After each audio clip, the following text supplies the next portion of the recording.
L'histoire du peuple juif vous intéresse? Retrouvez Liana Gurfinkel dans Un jour notre histoire sur Studio Kalita. C'est tous les matins pour découvrir ensemble les événements et les personnages qui ont fait notre histoire.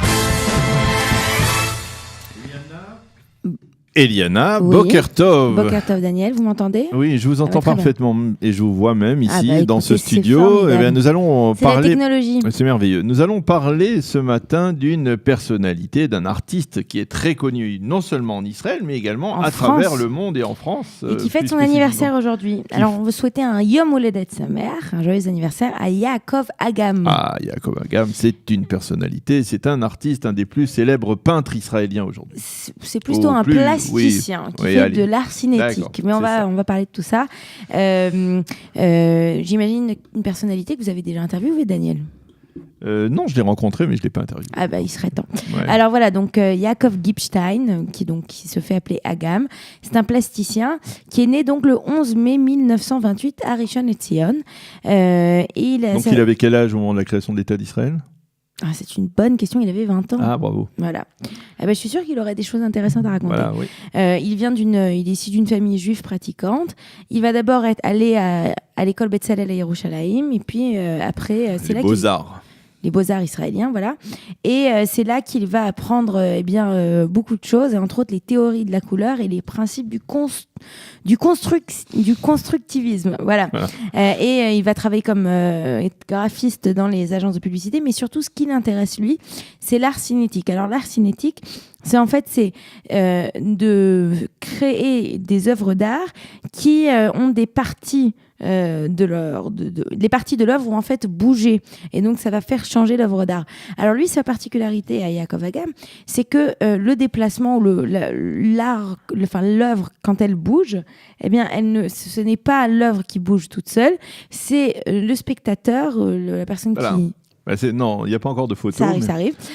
C'est la personne en fait qui doit, elle, bouger son point de vue pour pouvoir voir les images. Alors, une des plus grandes réalisations de Yaakov Agam, qui est la plus connue, c'est l'hôtel Dan de Tel Aviv. Donc l'hôtel Dan de Tel Aviv, en fait, sur toutes les, je sais pas comment dire, c'est même pas les colonnes, mais enfin oui, les murs de l'hôtel, on a rajouté sur la façade des espèces de colonnes et de toutes les couleurs, et en fait, en fonction de l'endroit où on se trouve sur la plage, eh bien, on voit sur la promenade, en fait, on voit l'hôtel apparaît de façon différente.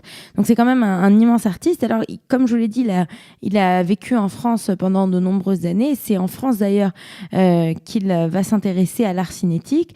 Et puis, il va, dès 1953, eh bien, faire sa première exposition qui s'appelle Tableau transformable. Donc, c'est la même idée.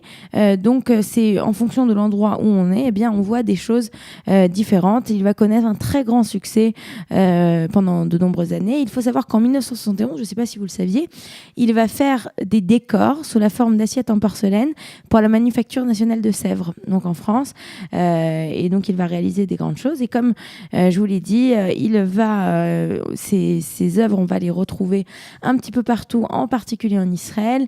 À l'hôpital Sheba, on a une œuvre d'art sur la façade de l'hôtel Dan. Et puis, il y a la fontaine de Dizengoff. La fontaine de Dizengoff qui n'existe plus. Voilà, j'avais envie de vous dire, on ne va pas induire nos éditeurs. Mais je suppose elle a été détruite, même l'œuvre. Alors, comme il y a parce le que musée... la place n'existe plus, mais est-ce que Alors, il y a 6 mois, il y a le musée Agam qui a été ouvert à Roulon. Probable qu'elle y est. Et je me demande s'ils ne l'ont pas rapatrié, entre guillemets, là-bas, puisque c'est quand même... c'est un artiste qui aime les couleurs, il fait des choses très chaudes, très agréables.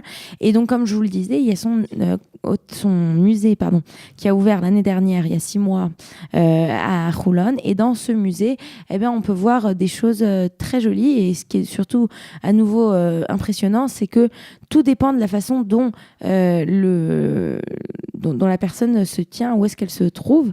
Et c'est en fonction de ce voyage. En fait, c'est un voyage vers l'œuvre.